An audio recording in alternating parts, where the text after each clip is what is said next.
Hello, everyone. Welcome to the East Asian Seminar Series at the Munk School, the Asian Institute at the Munk School of Global Affairs and Public Policy. My name is Diana Fu. I direct the seminar series. Today we are joined by New Yorker journalist Peter Hessler, but I'll just mention a couple of things from his illustrative career. He's been a staff writer, as you know, at the New Yorker since 2000. He is the magazine's correspondent in China, a role he has held from 2000 until 2007. Before joining the New Yorker, he was a Peace Corps volunteer in Fuling, a small Chinese city on the Yangtze River. And it is this experience that inspired his first book, which I have in my hand right here, Rivertown. And he then followed up with a second book, Oracle Bones, which was a National Book Award finalist, and Country Driving. Peter's also lived and written about another very ancient civilization, Egypt. So from 2011 to 2016, he was based in Cairo, where he covered the events of the Egyptian Arab Spring. His book about Egypt, called The Buried, which is a very good book, was a finalist for the National Book Critic Circle Award. And he is also the winner of an American Society of Magazine Editors Award. And in 2011 was named a MacArthur Fellow. He most recently taught and reported from Chengdu, China from 2019 to 2021. So without further ado, please join me in giving a warm welcome to our special guest, Peter Hessler.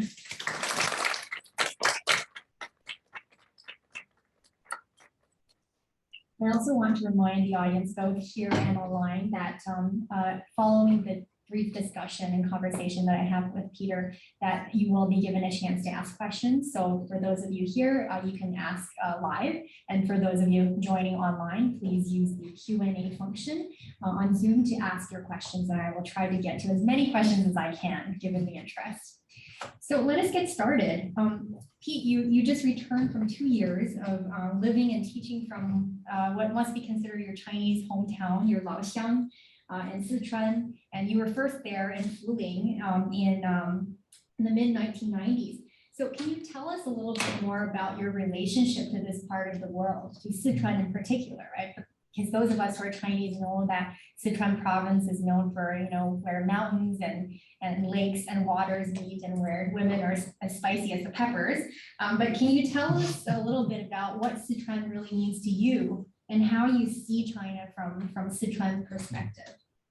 Yeah, I mean, it's always sort of funny that as a foreigner you end up with kind of a laojia, sort of in China, but it's kind of like having the Chinese name, right? I mean, your name is, my name became Huawei, but I didn't. That somebody just gave that to me. I mean, my wife has a friend whose husband was also the French Chinese, and the husband is a foreigner who had a Chinese name. And when they had kids, they asked, "Well, is he going to give them their name?" And she, 这名字不是真的，这是个。Like he ran into it on the road, which is really sort of true. It's just by chance that you end up being called Huawei or whatever. The teacher gave that to me, and it's also by chance that we ended up in Sichuan. That wasn't a choice, And I often feel very fortunate that we were sent there, just like I think I was very fortunate with the timing in the mid-1990s. The guy showed up in 1996. Even 5 years earlier, you probably couldn't live in a place like Fuling, The only reason I think that we were in Sichuan was probably because the consulate was there. The United States had a consulate in Chengdu, which, as you guys probably know, is no longer there because it was shut down after the U.S. shut down the Chinese consulate in Houston. But in the 1990s, the consulate was there in Chengdu. They wanted to send the Peace Corps to someplace in the interior. They didn't want us to be in Beijing or Shanghai. They wanted us to be in a place that didn't have foreign teachers or didn't have so many. And because they had a support system there, that made sense. But it was really fortunate because I think it is a really good place to learn about China, especially at that time. It was quite remote at that time, but it was definitely relevant. So it wasn't like you're out in the middle of nowhere with a lot of the issues that you observed, that you noticed there were issues that were true in many parts of China. Starting with poverty at that time, it was a fairly poor place. You could also tap into the issues of migration. I mean, so many people I knew were starting to reach out and starting to go to other parts of China. You were very aware of that as a volunteer in the 90s, and also issues of environmentalism and geography. I mean, I was in the the Three Gorges Dam was being built in that region. And so you thought a lot about development, a lot about the issues that China was facing. Of course, it has a dialect, but the dialect is pretty accessible. It's not too hard. It's not like if you went to Guangdong or something and you really had a different language, Sichuanese dialect. We could you could get to where you understood it. Yeah, I've never actually heard you speak Chinese, so I don't know. Did you develop a Sichuan accent? It's pretty good. 你是哪国人? They were like, when you said 哪国人? 美国, yeah, so you learn to sort of do the basics. And my daughters now speak that dialect. Yeah, it has a lot of character to it. I always think it's a little bit like Dongbei in a way. I don't know why. And my wife's a Dongbeiren. And so there's something about these regions that have very strong identities. They're also quite warm. I found the Sichuanese to be very warm. It's funny that the group that I was in had only 13 Peace Corps volunteers. And 3 of us ended up writing books about China. What were the other 2 books? Rob Schmitz, who was an NPR correspondent, and Craig Simons. And they were all part of your... Just my small cohort, 13 people. So it's very striking. And that I think reflects that at that time, you could learn very quickly. You could get it was an unusual foundation. And somebody like Rob, who's become an excellent correspondent for NPR, really had no plans of going to journalism. I mean, he had a teaching degree, he was going to be a teacher. It sort of changed his trajectory. So we were lucky in that sense. It was a good place to sort of have as a base. You mentioned the Sichuanese women, but I don't think any of us married Sichuanese women. It's just what the province is known for. Yeah, and everybody always talked about the lamaids and everything, right? But no, maybe we all steered clear. I don't know. Yeah. They were too lehigh. Too spicy. And when you were living in Fuling, did you travel around to other parts of China? And could you tell us about what you noticed about the differences between Sichuan and other parts of China at the time? Yeah, I mean, at the time, I traveled a lot the first year, but travel was hard. We made 1,000 kwai a month. So it was about $130 or something. So you weren't making a lot of money. You didn't have a lot of extra cash, but even if you had the money, it was so hard that you kind of didn't do it too much. I went to like Yunnan and during the first spring festival, the summer I was in Xi'an and I went out to Xinjiang, which was pretty interesting. But it was so hard. I mean, because I remember when that first summer I went to Xinjiang and when I came back, the train was, 55 hours and I didn't have a seat. You couldn't even, not a matter of not having a bunk, there was not even a seat. They didn't even do the hard seat option? They didn't have any, it was so crowded. There were people were sitting in the bathroom. It was insane, and so I after that, actually, I stopped traveling for a while because it was really hard. So we traveled some, but you were really focused on that area. After I finished, I went to Tibet, which was interesting. One thing I did notice at that time when I did travel was that you met Sichuanese people all over the place. Again, this idea of migration at that time was so intense. And it was a big part of you also had students who would write about their siblings who were migrating, and some of my students migrated. So that was really something where I ended up writing a lot about that. I mean, everybody did, but I had kind of a different relationship to it because I had seen it at the source and saw people making these decisions to go out. And Sichuan is one of those what we call sending provinces for migrants, right? So it would have made sense that you would have seen a lot of Sichuan people elsewhere in China. And if you took the boat down the Yangtze there, it would be full of migrants heading off. Yeah. And I do remember that you wrote in your book about how the Chinese people you encountered really made fun of you for how little you were getting paid and how amazed they were that you would take a job like that was so poorly paid to teach there. Yeah, they would always ask you how much you made, and at first I thought this was rude and I didn't, but then I realized, it's just people are just curious. And actually, I was interested in how much they made, or these kind of details, and so it was to me it became a nice thing, like that I could learn more about people's lives and I could tell them a little bit about mine. When I went to Egypt, it was very different because in Egypt, it's really bad luck to talk about money. People get very, very uncomfortable. Right, and you mentioned about how they didn't like numbers, right? That's they don't like numbers. They don't like bargaining. The bargaining would be, because I don't know, like the Peace Corps is partly a program to teach Americans how to bargain, at least in China, right? Because it's like you get sent there and you just learn how, especially in the 1990s. I mean, you just really intense. Like my wife, if we ever have anything we have to bargain for, that's my job because I learned it so well in the Peace Corps. and we buy a used car or something. And Yeah. when I was in Egypt, I remember one of the early times when I was buying something and the guy gives me a price. I thought it was too much. And I just figured, okay, we're getting going. And he very quickly got flustered. And then he was like, La ilaha illallah, which means there is no God but God. It's like the first words of the Quran. He's like praying because he wants to control his temper, so you made him uncomfortable. So don't ever barter with Peter Hessler, because if you read in his books, he said he managed to bargain that person to prayer, right? Yeah, So- yeah, and we've had some scenes with used car dealers in the U.S. too, right? On the very hard bargain. You learn that in Peace Corps. Yeah, I'm wondering, like, did people back then in Fuling understand what the Peace Corps was? Did you ever try to explain that this was not a program where you're there primarily to make money, but rather that it was a volunteer program? It was part of a sort of civil society exchange, people to people exchange. Did they understand that concept? No. And they actually didn't call it the Peace Corps. The Heping Dui is Peace Corps in Chinese, and that had all kinds of negative connotations because it had been described as a U.S. propaganda project, which in some ways it really is. It's not, it is like it's a soft power initiative, right? And it came out of the Cold War. And, of course, it was the 60s and that period of the Cold War and John F. Kennedy, but it was still obviously very relevant to China. I mean, there was a reason, but there was opposition on both sides. There were American officials who didn't like the idea of sending young teachers to China, and there were plenty of Chinese officials who didn't want young Americans going there. So it was called the Meizhong Youhao Zhiyuanzhi. So the U.S.-China Friendship Volunteers was the official name. And nobody really knew what it was. And I mean, you also don't want to tell them really that you don't want to emphasize the government stuff very much. I mean, I would do it sometimes when they're like, why are you in such a bad place? Why are you in this crappy place? And they'd be like, oh, well, just It's like, well, the government sent me. And they'd be like, okay, we understand. So sometimes I would say that.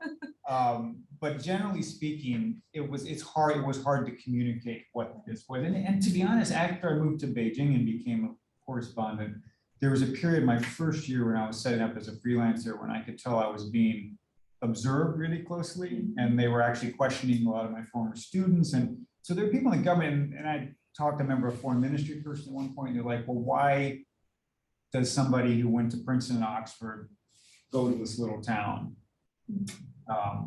in the middle of nowhere, right? Unless you're like CIA or something, right? I mean, that was really, to them, it sort of defied logic that you would do this. It wasn't a path that a Chinese person would want to take. Right. And of course, we know that the Peace Corps was stopped under the Trump administration. So do you think that if it were to reboot, and I know you've written about this in a piece for the New Yorker, if it were to reboot, do you think people in places like the equivalent of Fuling today would have a different understanding of what that is? What would the reception, you think, would be like? Yeah, I mean, I'm not sure if the Chinese would take it back because it was kind of insulting the way that it ended. It was, I mean, all the years that we were there, we were told that it was a very tenuous program and there was a lot of opposition on the Chinese side and that they could cut it off. And actually, before Rivertown was published, the Peace Corps was not happy that I was writing that book. And when they found out that it was coming out, they thought it was going to jeopardize the program. And I heard, and they sort of tried to make me feel guilty about it to some degree. And I said, you can't send young American citizens to a place and pay them $120 a month and expect it to be a secret, right? I was not in the CIA, right? This is an open project. And if the program cannot have people write about it, then it can't exist, right? So, but that was how nervous they were. So it was really sort of shocking that in the end, it was the US side that canceled it. Because it was really, we had always heard that there was Chinese who were more like, can it? It was a huge mistake. I mean, but the Trump administration did all kinds of own goals, basically. I mean, just damaging themselves, damaging US interests, and that's one example. So I'm not sure if the Chinese government would take it again because I'm sure they were insulted by the way it ended. But it's sort of, China's at a stage now where if you do send young volunteers there, the colleges, I mean, there's some places like in Gansu and Guizhou where they have trouble getting teachers. So it definitely, but a lot of the places in Sichuan now are prosperous enough. It would help to have them in Chuzhong and Gaozhong in the school systems, but that's very hard for Chinese to accept because of the pressures for exams to get foreign teachers in those places. So because we have a lot of students joining us from all over the world, if a program like the Peace Corps or an equivalent were to, if they were to embark on a program, where would you advise them to go If they're joining the Peace Corps? today? Yeah. Wow, yeah, I don't know. I mean, I still think it was an incredible way to be introduced to a place. Like it was really for a couple of reasons. One was that they gave us language training. Like the British have a VSO, the Voluntary Service Organization, I think is what it's called, but where it's some similar, they send people, but they don't do the language training. And that made a huge difference because the Peace Corps, we had those 2 months of really good, we got a good foundation, and then they paid for us to have tutors at the site. And so you could actually learn good Chinese in 2 years in these places. And the other thing that was really good about it is it's 2 years. Like 1 year is not enough, when you're going to a place like this. And at the time, I thought it would be for like, at 27 years old, you think 2 years is like half your life or something, but in retrospect, it's like, that's really the minimum. Because what it meant is that the first year you're not making plans, you're not thinking about what's next. You're just focused on being there.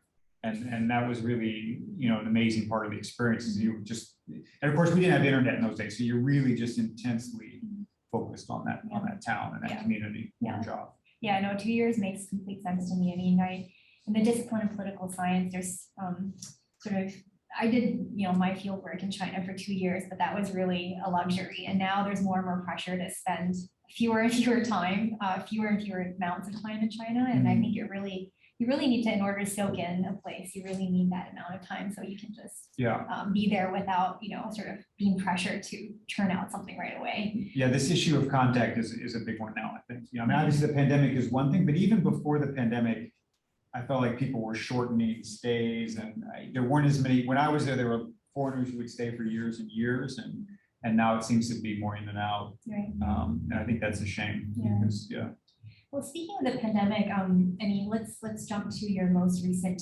stay in China, when that was for about 2 years before you left. Could you tell us a little bit about your time there, just living under lockdown and witnessing like the start of the pandemic and all the way to sort of, well, not the end of it, but the continuation of it. And could you tell us in particular about how you were able to do reporting under those conditions? Yeah, no, it wasn't. Obviously, this was not what we had expected. So I moved back with my wife and my 2 daughters in August of 2019, and I had always wanted to teach again. I had decided the interval, that a 20-year roughly would be nice because that's kind of a generation. And I thought it would be interesting to see what it's like to teach young people. And meanwhile, I'd been in touch with my former students. And so I wanted to be in the region and be able to talk with them and to see them and visit Fuling frequently. So that was sort of my plan. I didn't actually plan to do a lot of reporting. And I signed up to do a lot of teaching because that was the only way to get a job there, was to be willing to teach quite a few courses. So I was very busy. We had the first semester, my daughters were learning Chinese and they were in a Chinese public school. So we had a very intense first semester, and we kind of came to the end of that, and we felt like, okay, my wife and I thought, okay, we survived the beginning, it's going to get easier now. And then, of course, the pandemic hit, and it was, January of 2020. I didn't think it was going to be very serious, partly because I was there for SARS, and SARS turned out to not be such a big deal. And I felt like SARS at the time had been a little bit exaggerated. And so and Leslie, who had reported on SARS, had the same reaction. So we actually never thought about leaving in the beginning when the news started to hit. And then, of course, pretty soon we realized this was very different and was, a very unexpected situation. And around the same time, Trump expelled a lot of Chinese journalists and China expelled a lot of American journalists. So there were very few people who could write about it. So I sort of felt like if I'm there, I should try to write about this and report about it as much as I can. But it was a hard situation because I'm teaching and I'm not in Beijing, I'm not in Shanghai. But as a reporter, you have to be flexible and you try to think about, well, what can you do? Maybe there's certain things you can't do, but what are some of the things you can do? And I realized, of course, it is useful to be in the interior. It was very useful to be connected to a university, because I could see what kind of policies, how are they handling it. I have daughters in a school, I could see how the school's handling it. So those are things I wrote about, being connected to institutions helps you understand the reaction. I was teaching And that first semester of the pandemic, of course, the students didn't come back to campus. So they were all over and we were doing, this was the beginning of, this is before you guys were on Zoom here. We were doing the equivalent there, which at first I was really very unhappy about, because I missed the human contact. But it was interesting because the students were all over the country and I could hear how things were happening in their towns. And China was unusual because everything was shut down so tight that they really stamped it out. And so halfway through that semester, it became safe for people to go out and to basically interact as normal. And my students, so I had my students do reporting projects in the towns and often related to the pandemic. And so I could get glimpses of policies from all over the country. It really helped me understand which I thought was an important thing, because China is really the only country that made big mistakes early on, lost control, and then brought it back. That never happened anywhere else. There are other countries like South Korea or Taiwan or places that basically handled it pretty well from the beginning. And there's places that just kind of lost it and never got it back. And China is really unusual. And it was also the only really big country that handled it pretty well.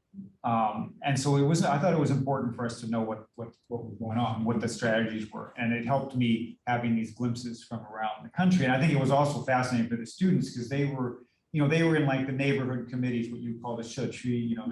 A lot of students would embed with those organizations and they would describe how people were dealing with it. So it really helped me. It also gave me, I think, more of a human's view of it because you're there. And also like the guys from my neighborhood committee would come in, and you'd see how and it wasn't like the iron fist at the door. I mean, they were, these were people you could tell were really dedicated. They were, and I went and visited the guy who was in charge of the party in our neighborhood. And I mean, he was working incredible hours. There was a real commitment.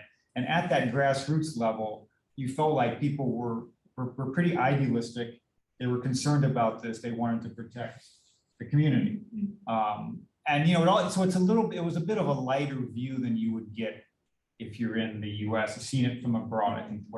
I mean, to give one example, so the police would come periodically to check on foreigners. I mean, one time they came and Les and I were there and the guy's like, I have to check on you because you're foreigners. I was like, that's fine.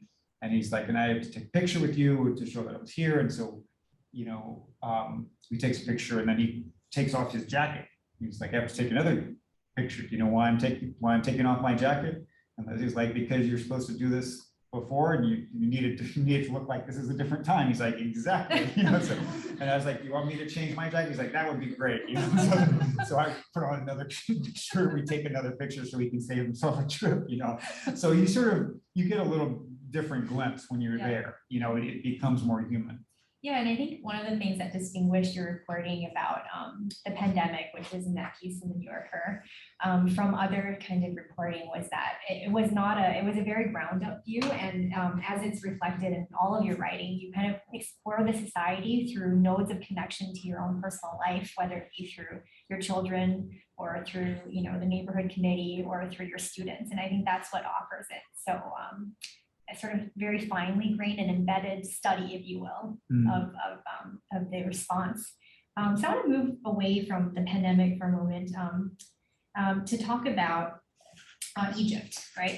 We have already a question about Egypt from the audience, but I was wondering if, during the time that you spent in Cairo, did it really change how you came back to China and viewed China? Were there similarities in people's aspirations and the way people related to local authority or central authority? What was different and similar about it? And did being in Egypt make you see China in a different light? Yeah, I mean, we were always comparing because Leslie and I both had this intense experience in China. And then you go to another country that has a great history, a very strong, Egypt is, I mean, it's a little bit like the US or China, these places that the whole world revolves around them, right? Like China is Zhongguo, the center, the country around the center and so on. And Egypt, what they traditionally say is Dunya, which is like the mother of the world, And so they have a very strong identity, and obviously a very strong, long history, right? And so there is this connection, but really so many differences on the ground. And Les and I were always thinking about these differences, and it did help us understand a lot of things about China. But I mean, some basic things like history. I mean, it was amazing to me in Egypt when I realized that the last time they had an Egyptian ruler was like 340 BC. I think there's one who declared himself pharaoh in 200 BC, but he didn't really have power. But anyway, from that point to 1953, there is never an Egyptian king or president. So that's like if you had from the Western Han dynasty to Mao Zedong, if you never had a Chinese person in charge of China. It's really shocking, you know, and you realize that, you know, how long the way colonization had worked in Egypt, right? And how long people had been sort of disempowered, you know. And, you know, so in China, I mean, obviously there's the century of humiliation, there's the, you know, the wars and the imperialism, but you realize China in some ways, there's so many places that had much more damaging experiences with colonialism. And it was part of what I think made it possible for China to bounce back the way that it did. They did have a tradition of running their own country, which a lot of places totally lost, like a place like Egypt. And in Egypt, everything was always somebody else's fault. You know, it was always somebody else's responsibility, and that makes it hard to fix, you know. And in China, you know, when I was there in the 1990s, I mean, certainly people would you know, blame the foreigners or blame the Japanese or blame, but there was definitely a sense that, like, you know, we messed up. You know, we've just spent 30 years hurting ourselves, and we can do better. They may not have said it that directly, but people knew. And in a way that was empowering. It gives them a kind of agency. You know, we screwed this up, we can fix it. You didn't really get that in Egypt. You also realize the importance of geography. I mean, I remember when I was reporting Oracle Bones, I spent a lot of time with, you know, archaeologists, and they often talk a lot about geography. And I remember David Keeley, who's a great Oracle Bones scholar in the United States, he said, the longer I live, the more I'm a geographical determinant, that the land determines how people are and cultures develop. And Egypt is so focused on the Nile, and it's not really that big. And so like 2/3 of the population lives within a 3-hour drive of Cairo, you know? And what that means is that it's hard for people actually to break free to their families, you know, like, and I realized in China, that was such a big thing in that period. I lived there in the 90s, that when these kids went off to become migrants, they could only go home at Chunje, you know, and sometimes not even that. And that meant that they really had to break free. And, you know, if you read Leslie's book, and she writes about going back to the village with the girls who were migrants, and they're very assertive, and the old guys try to tell them what to do, and they don't listen, you know, they've gained their independence. That's because they had to break. And it's hard to do that in Egypt. And as a result, I mean, I felt it was still much more of a patriarchal society. You know, it was, you know, women had not really gotten the freedom to work the way that they had in China.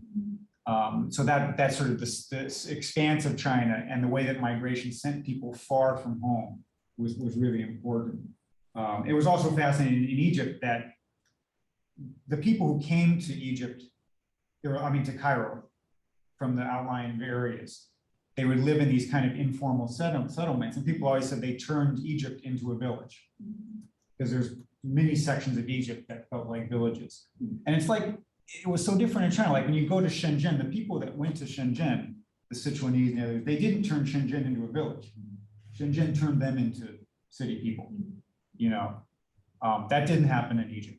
And that has a lot to do with institutions, because in China, so much of the industry was manufacturing. People go into a factory world, they go into regimented, they have schedules, they have to learn to be city people. And in Egypt, they did a lot of informal jobs. Manufacturing is tiny there. You know, it's not at all like China. They weren't part of institutions. And so we didn't change those people in the same way. I mean, one example I gave in that book was that I wrote about a garbage man in Egypt, and his mother she had an identical twin sister. And the mother moved to Cairo. The identical twin sister stayed in the village 40 years earlier. And in China, if you'd had that situation, those two lives would be just so different. You know, one person stayed in the village, somebody migrated. 40 years later, you would see huge differences. They were exactly the same. The same level of religious faith, they wore the same kind of clothes, their education level was the same. It didn't transform them. You know? It's fascinating. So you thought a lot about the importance of institutions, the importance of that movement, the importance of breaking family bonds in many ways. perhaps without knowing it, you're actually giving us a lot of thought for comparativists, those of us who study comparative politics, and to look at sort of these two institutions and the people, and why that, in one place you had such breaking away from the family, and another place you didn't. And I do remember you talking about the patriarchy in Egypt, and that it took you a while. You said you wanted to be able to explain to Said, who was the garbage picker that you had befriended. You said you wanted to get a sufficient level of Arabic in order to explain to him that your wife wasn't the one just to bring tea to you guys. Yeah, he would come in and bark orders at her, and it bothered Leslie. I mean, it wasn't. But he was very sharp, and he actually picked that up on his own. He could read the reactions. But he was a very unusual person in that sense. I mean, that was another thing. I mean, this guy was highly intelligent, very resourceful, but illiterate. It's a quarter of the population in Egypt is illiterate. In China, I never knew somebody like that, like somebody who was motivated, smart, and still could not read as an adult, because there were so many ways to learn. The education system was so much better, basically. But even so, if you migrated, you could also find courses and things. Right. And that wasn't part of the climate in Egypt.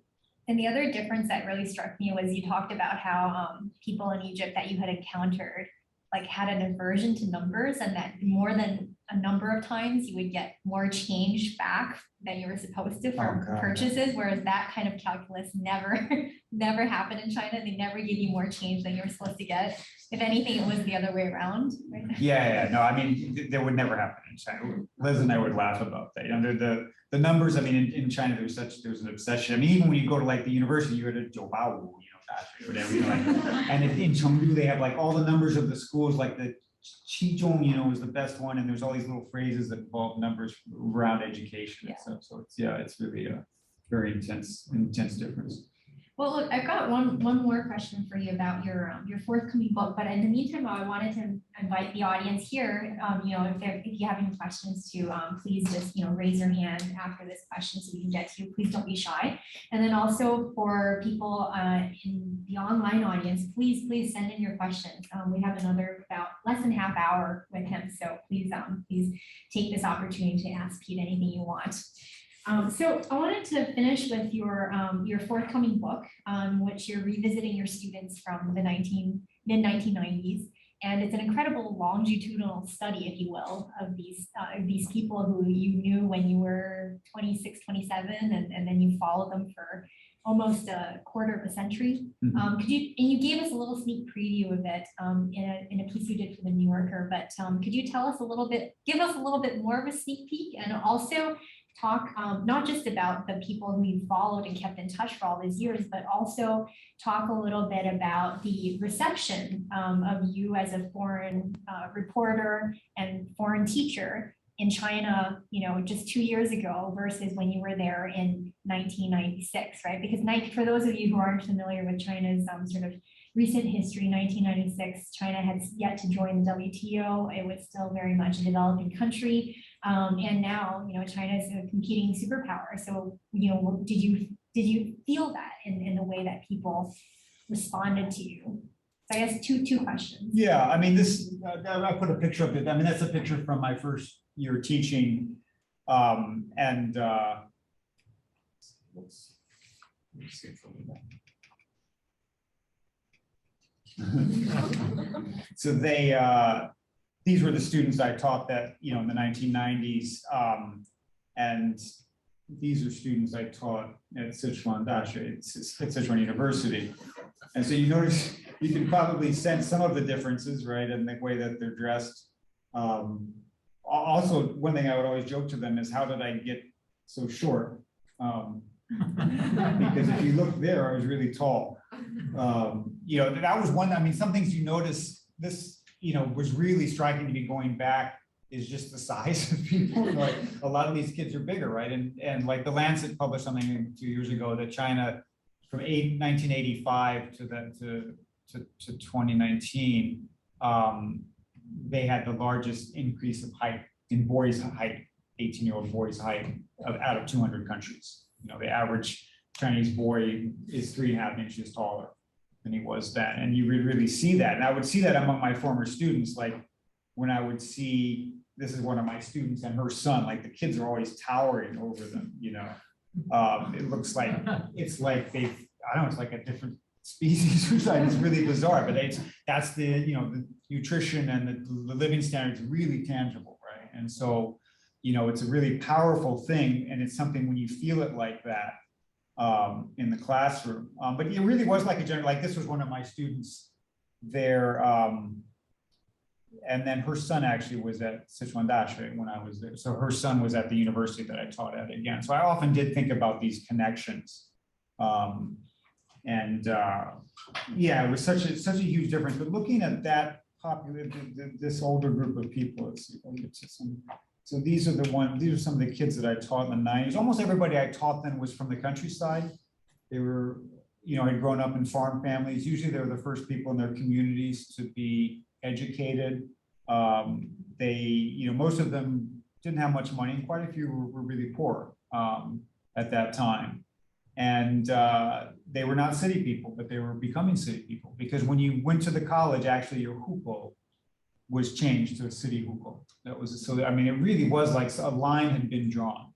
You were now entering a different world. It was, you know, in some ways a very important thing for young Chinese. I was lucky because my second year, I had all of them write their addresses in a book, and they put pictures, and often they would decorate them with things, and so that I could stay in touch. And that was sort of the start of this project, in that I had all of their addresses, and then after I left Fuling, I would write usually a letter every semester to try to stay in touch with people.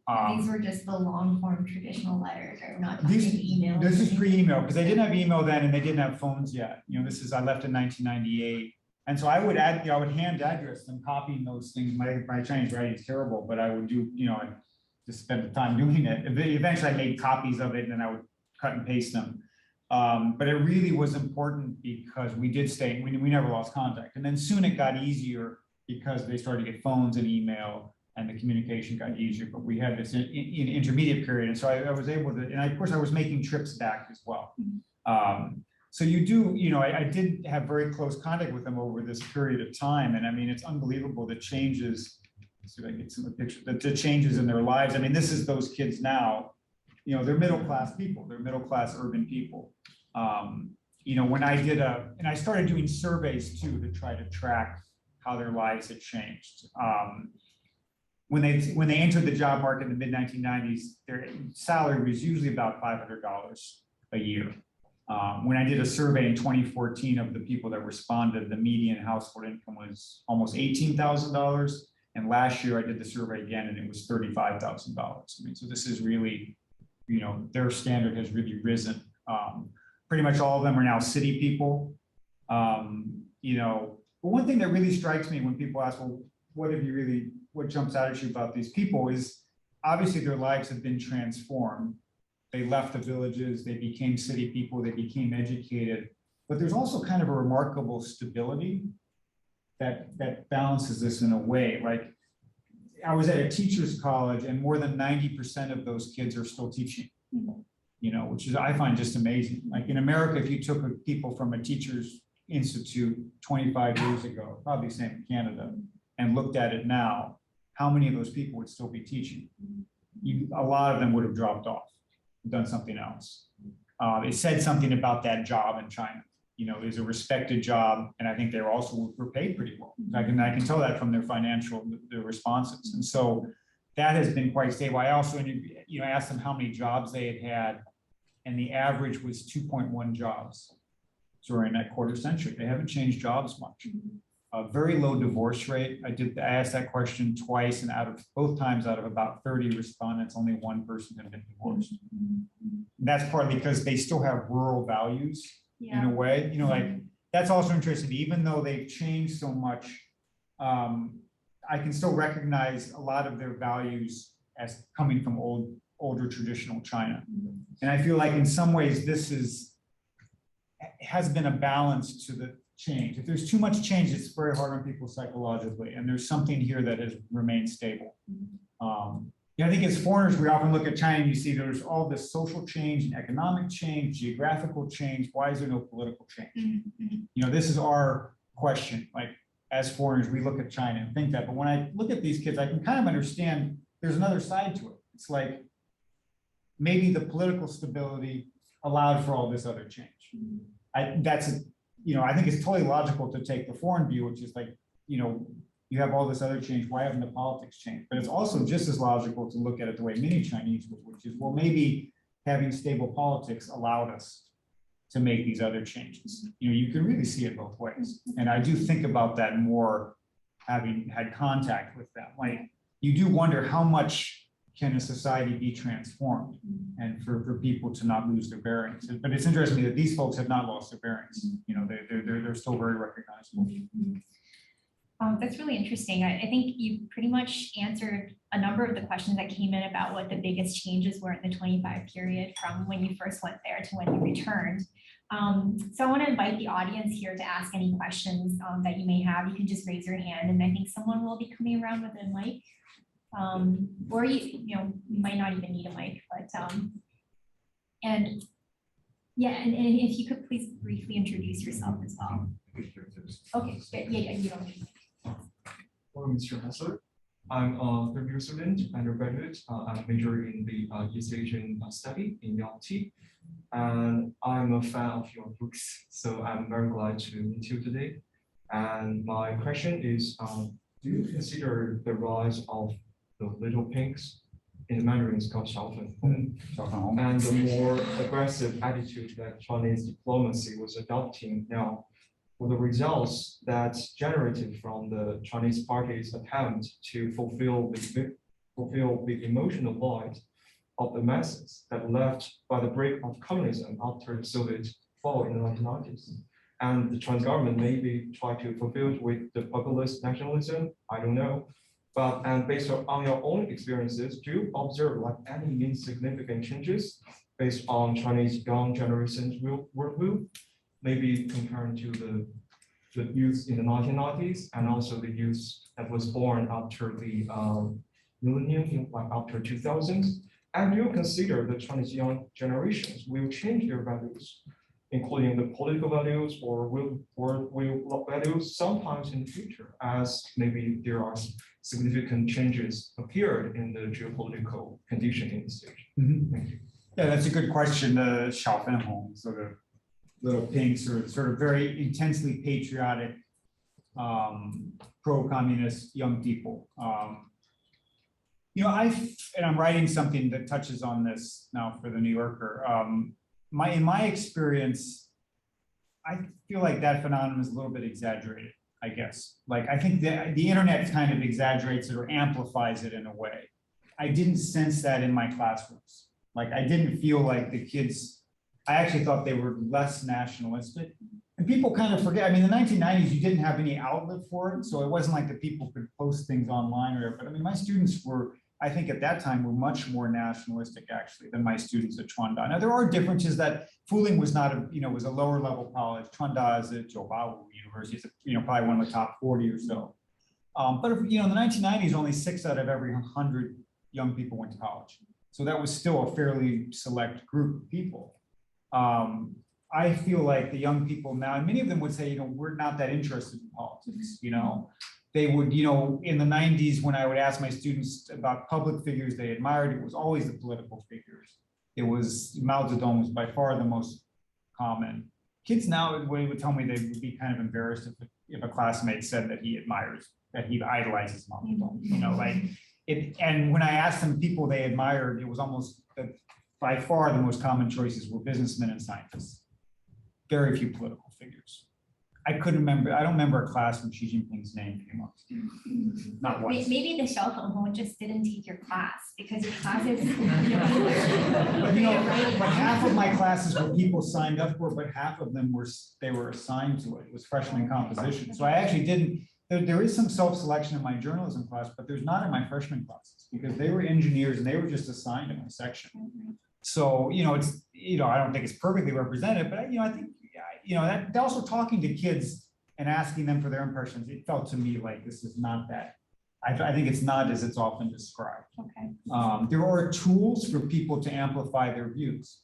And so you can get I think you can get a warped impression, but I didn't feel like to me, I thought the young people, I was quite impressed. They also had a much better understanding of how society worked. The kids I taught in the 90s, they were coming from the villages and they were trying to figure out this new world. This generation, they grew up in this system. They have known it. Their parents have introduced them to it often in great detail. And sometimes they would write essays about, the internet police come to my house and my father is giving me advice and saying, that's why I don't use a VPN to do that stuff. And they're learning the system from the parents, whereas the old generation, the parents could teach them nothing. Those countryside people, they were on their own. You couldn't ask your parents for advice about anything. Leslie, in her book, she wrote about the parents always had terrible advice.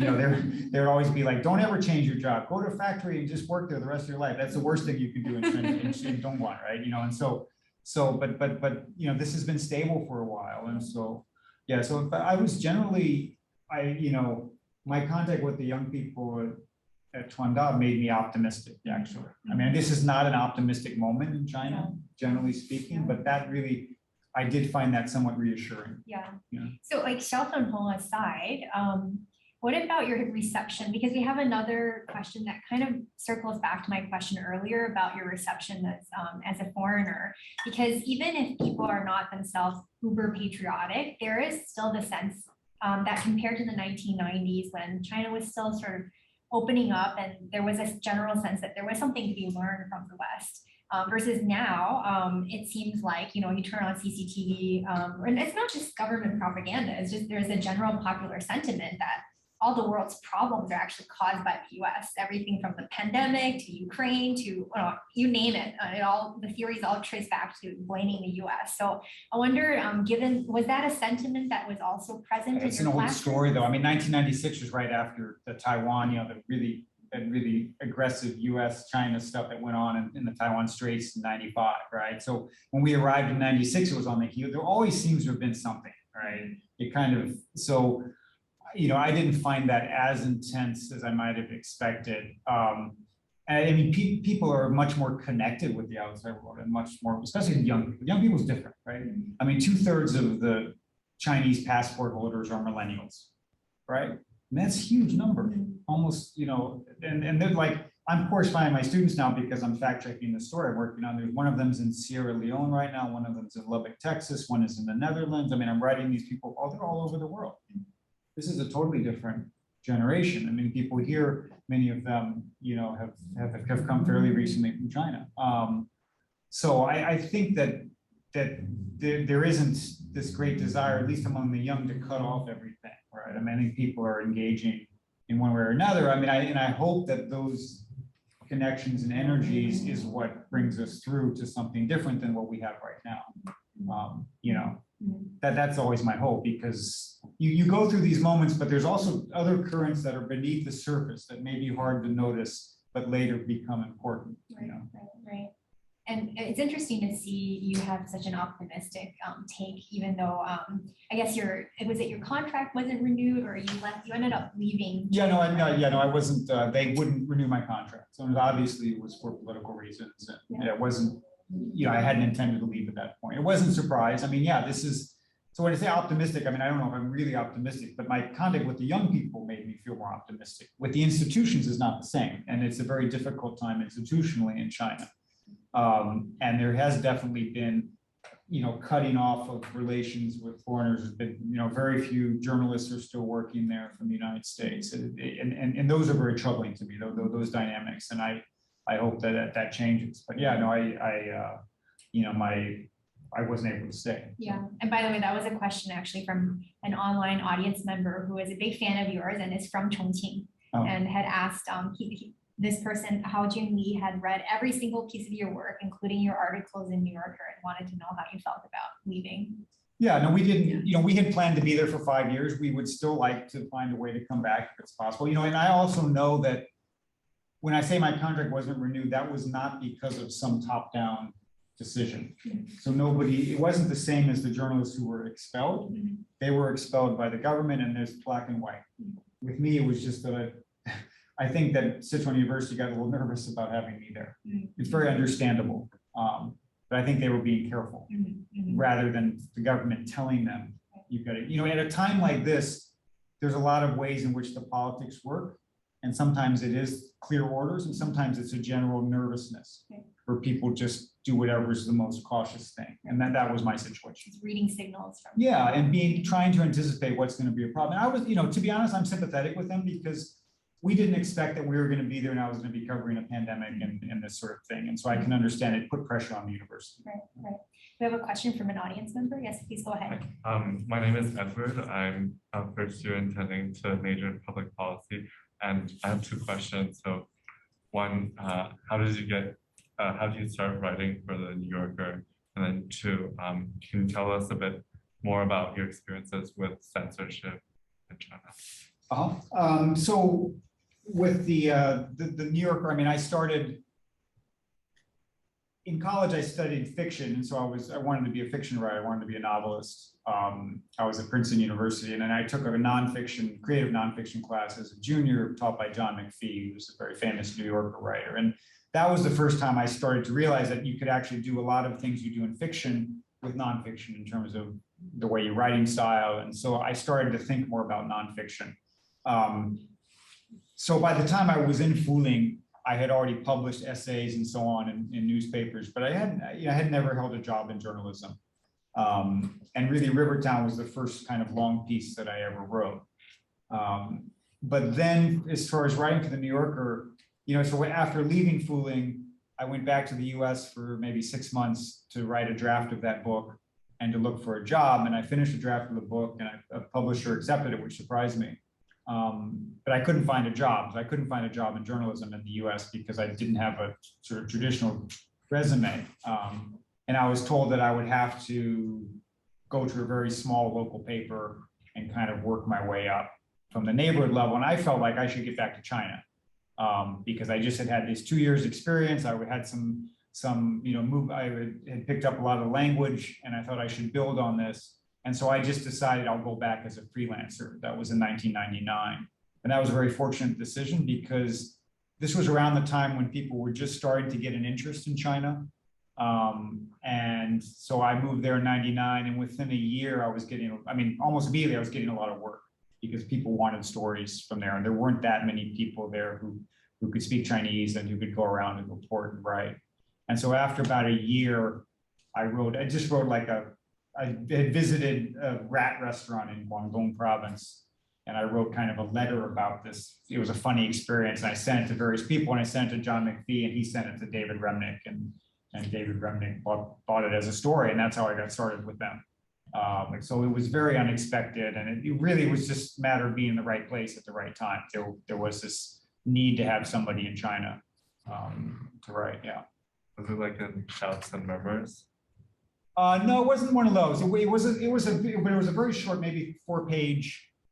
It was about going to this restaurant. We actually toured. There was this town that had become famous for serving rats in Guangdong, and this was, of course, pre-SARS and everything. So when you said a rat restaurant, I thought you meant had a rat infestation. No, that's what they were eating. Serving it. Yeah, so the whole town was doing this, and it had become famous. And they say supposedly it was good for your hair, turn your hair black. But then they told me, well, we don't know what it does to foreigners. So that was, of course, I tried. I went to 2 different restaurants, and I did like a taste test, and I told each of them, like, I'm going to go to your restaurant, then I'm going to go to that restaurant. They were really competitive about it. And they were all like watching me eat the rat, and then they brought out the rat so I could choose it, like you do with a fish, They brought it out live. They brought it live to me, and I was like, you don't really need to do that. They brought the rat to me. It's all described in the story. And the guy's like, how's this rat? And I was like, yeah, that's okay. He took it and swung it by the tail and killed it right there in front of me. And then it was on my plate in like 5 minutes. So I was like, oh, I kind of lost my appetite. But I had to eat it because I was doing this taste test. So anyways, I wrote a story about it. It was kind of a funny. And then, of course, in the middle of it, somebody came up to me, he's like, I know why you're here. You're here to write about human rights. You're looking at the Renshen and all this. And I was like, well, if I'm writing about human rights, why am I at a rat restaurant? So it was just it was a very funny exchange. But that was my first piece for them. Yeah. So I don't think I've done a food story since. For students looking for a big break into journalism, you gotta, try a rat or 2 to help you break in. So we have another 2 questions online about journalism and about positionality. So one is from Hui Bing Lin. So Hui Bing wants to know, could you tell us a bit more about your own positionality in both Egypt and China? Were there moments that, specifically speaking to you as a white man and from the US in both Egypt and China, affected your reporting and your relationships with people? Yeah, I mean, it affects everything. So, I mean, one of the things I like about writing for the New Yorker is that you can write in the first person voice. To me, I think that's really important when you're writing about places overseas, especially, if there's an ethnic difference, because people may respond to you differently. And it's nice to be able to convey that to the reader so they can see how you may be affecting this. Sometimes it's comic. I described the rat restaurant. That became part of the story. They're like, we don't know what it does to foreigners. And maybe it'll turn your hair black, but we don't know. But other times, you can see things, priorities that they're, that they may bring up because you're a foreigner, So I like that. And to me, it's important to be able to convey that to the reader. Just like if I'm writing about these students, it's important. I knew them first as a teacher, right? This is our relationship, and I want to convey that to the reader. But I think that's fine. I mean, there's you have totally different relations with the people you write about in every story. Your obligation is to convey that to the reader. And I think there are obviously, because my wife is ethnic Chinese, we know very well how differently people will respond to her than they respond to me. But my conclusion is not that, she can do it, I can't, or I can do it, she can't. It's just each of us do different things, and people respond to us in different ways. She has different insights than I do. Like in Egypt, she could get much closer to women than I could, no question. Yeah. Same thing in China, but I could get closer to men. And like in China, sometimes the things with like the laoban and the bosses and the factories, that might be easier for me. So you kind of find out what your strength is and you play to it. But it also reminds you that you need all different types, basically. I mean, that's the main thing, is you want foreigners writing about a country, you want locals writing about it, you want women, you want men, everybody has a different, and nobody's going to be able to get into all of it. No one's able to uncover the capital T truth. Yeah. So it's really important to have all these different types of people looking at these places. And your wife Leslie is working on another book. Is she not? Yeah, she's just finished her Egypt book. So she's kind of in late editing stages of that now. And it's about women workers in Egypt, actually. So it's a really interesting comparison to factory books. Yeah, and it'll be interesting to read your reports of Egypt side by side, knowing that you were there at the same time, met the same people, but in terms of positionality, it's totally different. No, it's and we often talked about that, because our experiences were so different because of our genders and ethnicities. Right.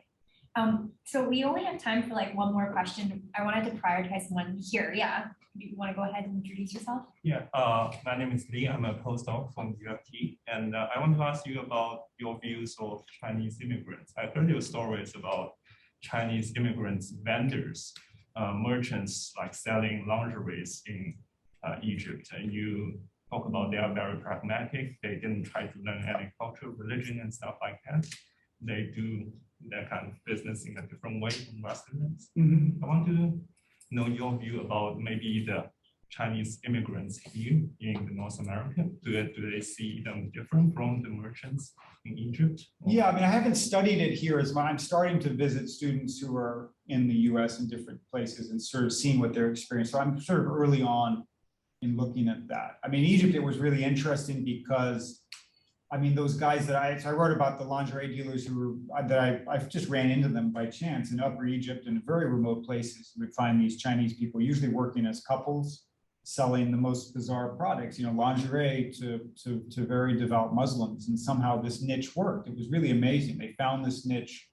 And you're right, they didn't make a great effort to learn culture and so, but they learned what they needed to know. And that was also fascinating to see, like, so what would you learn? What would the Chinese person, they would learn enough Arabic to bargain. Of course, they learned the numbers very quickly and they learned how to deal with the money. It was also really funny to me because I remember seeing this guy, they spoke Arabic, they never studied it from a textbook or a course. So they usually, in Arabic's an inflected language and there's a feminine voice. And because their customers were women, even the men, Chinese men, would speak as if they were women. Like Ana Zalena, which would sound very funny in Arabic, like this guy talking, they didn't really understand that there was, because Chinese, of course, is not an inflected language, doesn't have gender. But it was funny, the other things, I remember one thing that I watched this guy bargaining with an Egyptian customer, and the guy's like, you know, can I, that only wanted 30 pounds, and Egyptian guy's like, well, what about 20? And then the Chinese guy in very broken Arabic said something like, 20, that was the price under Morsi, but now it's Sisi. And so the price has to be 30. You know, Morsi was the Muslim Brotherhood leader who had been removed in a coup like a year and a half earlier. So the Chinese guy with very broken Arabic was making this political joke, you know, which Egyptians love. Like they're very irreverent. They make jokes about their leaders all the time. And so he had learned very quickly. Now imagine in China if you did the same thing. Like you're a foreigner who's been there and you have almost no Chinese. Would you make a Xi Jinping joke? Right? I mean, Certainly not when you're selling lingerie. not selling lingerie, not selling anything, right? You know, it's like the last thing you would do in China. But it was funny, that's like the first thing you do in Egypt, right? It's another one of these cultural differences. And so they were picking up on, they learned what they needed to know, which was fascinating to watch. They were very tough, you know, they could chiku, you know, and they were all from Zhejiang, you know, so everybody knows that the Zhejiang people they're from Wenzhou area. Qingtian, they're very famous for being overseas. The other thing that was fascinating to me was even though the world was very Chinese in a lot of ways, like you go to their apartment, they have, you know, they're all watching CCTV and everything's, they found a way to get pork, you know, like it's just not that easy in Egypt, but they would find a way to get pork. But their main goal was to get away from other Chinese people, like to try to go to the most remote place, because they know that once other Chinese people show up, then the competition gets too intense and it turns into major end, right? And then everybody's undercutting the profit. And so they each are trying to get to the more remote place, which was really striking. Well, on the note of Morsi and Sisi prices for the same pieces of lingerie, we wanted to really thank you for sharing your stories and insights with us. And I want to channel a thanks from one of our audience members, Xingwu Luo, who says, appreciate you sharing your stories and insights with us. I am a Sichuanese who studies in the Netherlands, and it has been more than 2 years since I last returned to Sichuan. So the talk relieved some of my nostalgia. So thank you, Xingwu, for tuning in today. So I also want to thank you for joining us today. And I'm sorry we didn't get to all of your questions, but this is all just to drum up interest and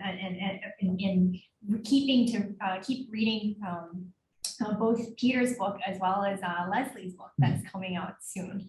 So thank you so much. And I thank you for joining us. And I hope you'll tune in to our further events at the East Asian Seminar Series at the Munk School of Global Affairs and Public Policy at the University of Toronto. Have a good evening.